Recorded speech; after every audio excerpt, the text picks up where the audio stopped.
একজন গৃহিণী সারাদিনে কি কাজ করেন আজকে আমি সেই সম্বন্ধে আপনাদেরকে ভিডিও দেখাবো বন্ধুরা। আমি এভাবেই তৈরি করেছি ভিডিওটা। তো দেখুন বন্ধুরা, সকাল থেকে শুরু হয়ে যায় আমাদের নাস্তার আয়োজন। আমরা সকালবেলার মানে পরোটা অথবা রুটি যে কোনো কিছুই সকালবেলা নাস্তা হিসেবে আমরা করে থাকি। তো আমি আজকে করছি পরোটা। তো এই পরোটাগুলো আসলে খুবই মজা হয়। আর পরোটার রেসিপিটা তো আপনারা নিশ্চয়ই জানেন, তারপর আমি একটু বলে দিচ্ছি। পরোটা একদম সিম্পলভাবে পরোটা তৈরি করা যায়। যে আটা বা অথবা ময়দার মধ্যে একটু লবণ দিবেন, তেল দিবেন আর নর্মাল পানি দিবেন। নর্মাল পানি বলতে একদম নর্মাল যে কাঁচা পানিটা আছে সেটাকে আমি বুঝাচ্ছি। দিয়ে একটা ডো তৈরি করে নেবেন।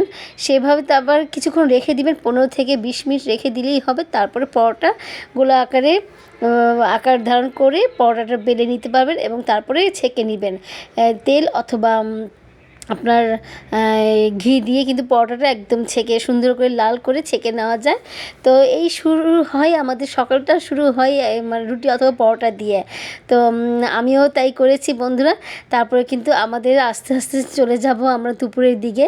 দুপুরে কিন্তু আমরা সাধারণত মানে পোলাও অথবা খিচুড়ি, ভাত, রোস্ট, তারপর গরুর মাংস, মাছ সব কিছুই কিন্তু আমরা মানে করতে পারি। ঠিক আছে, এক এক দিনে এক একটা আমরা আয়োজন করতে পারি। যখন কোনো মেহমান আসে তখন কিন্তু আমাদেরকে হয় সবজি মানে ভেজিটেবল রাইস, তারপরে চিকেন ফ্রাই, আরও যে কোনো জিনিস আমরা তৈরি করি। আর যারা আমরা নর্মালভাবে নর্মাল ডেগুলোতে কিন্তু আমরা সাধারণত মাছ, ডাল, শাক ভাজি এগুলো আমরা খেয়ে থাকি। ঠিক আছে, তো যাই হোক, আমার একটা মেহমান এসেছিলো, তো এই কারণে সেই ভিডিওটাই আমি আপনাদের সামনে তুলে ধরলাম।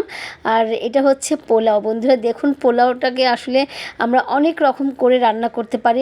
আপনি যত সুন্দর করে রান্না করবেন ততই কিন্তু মজাদার হয়ে যাবে।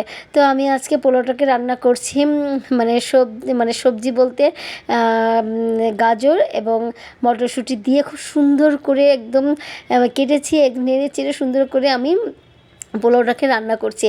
অনেক টেস্ট হয়, আসলে খুবই মজা হয় এই ধরনের পোলাওটা রান্না করলে। আপনারা অবশ্যই একটু ট্রাই করে দেখবেন যে কতটাই যে টেস্ট পাবেন আপনি নিজেই বুঝতে পারবেন। যখন আপনি মেহমান আসলে এই রকম রান্না করে যখন মেহমানের সামনে দিবেন এবং নিজে খাবেন, তখন নিজেরটা নিজেই আপনি বুঝতে পারবেন কী যে মজা হয়।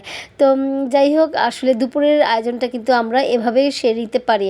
একজন গৃহিণীর কিন্তু অনেক দায়িত্ব থাকে বন্ধুরা। যারা আসলে চাকরি করেন তাদের তো একটা কাজ নিয়ে তারা পড়ে থাকেন, কিন্তু গৃহিণীরা কিন্তু অনেক রকম করে তাদের সেই দায়িত্বটা পালন করে থাকেন। তো এখন আসছে বিকালের নাস্তার আয়োজন।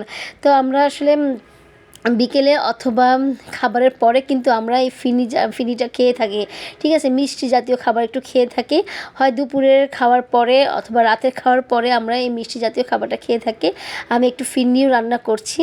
তো এই ফিরনিটা রান্না করতে কিন্তু খুবই মানে মজা হয়। ফিরনিটা রান্না করতে আপনি যত বেশি দুধ দিবেন ঠিক ততটাই আপনার আসলে টেস্ট বেড়ে যাবে। প্রথমে আসলে দুধটা ফুটিয়ে নিতে হবে। আর তারপরে পোলাও চাল অথবা মানে ভাতের চাল দিয়ে আসলে তেমন একটা মজা হয় না, কিন্তু পোলাও চাল দিয়ে ফিরনিটা খুবই টেস্ট হয়ে যায়।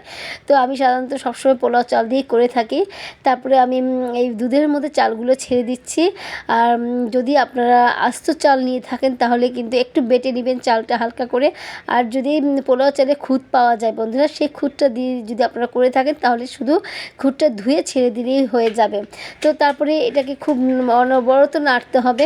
নেড়ে চেড়ে যখন মানে চালটা যখন একটু নরম হয়ে আসবে তখন আবার সেই কনডেন্স মিল্ক দেওয়া যায় বা গুঁড়ো দুধ দেওয়া যায়। তারপরে চিনি আপনার আন্দাজ মতো চিনি দিয়ে দিবেন। অবশ্যই অল্প চিনি খাওয়ার চেষ্টা করবেন, কারণ এখনকার দিনে কিন্তু প্রতিটা ঘরে ঘরে ডায়াবেটিসের রুগী আছে। তো আমরা সাধারণত একটু নিজেকে সতর্কভাবে খাওয়ার চেষ্টা করব।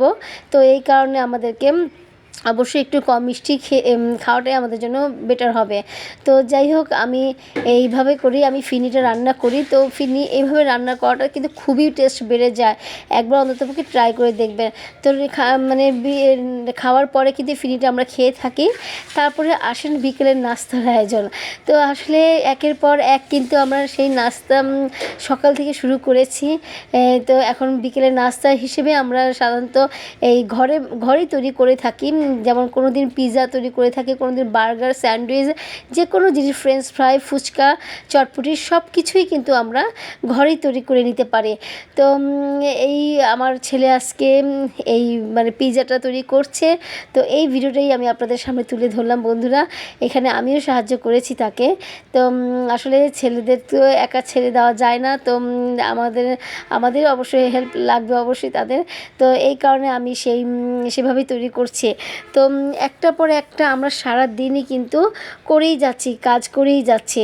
তো এইভাবেই কিন্তু আমাদের সংসার জীবনে চলতে হয়, এভাবেই আমাদের সংসার জীবনটাকে এগিয়ে নিয়ে যেতে হয়, এভাবে করেই আমাদেরকে সংসারটাকে সুন্দর করে সাজিয়ে রাখতে হয়।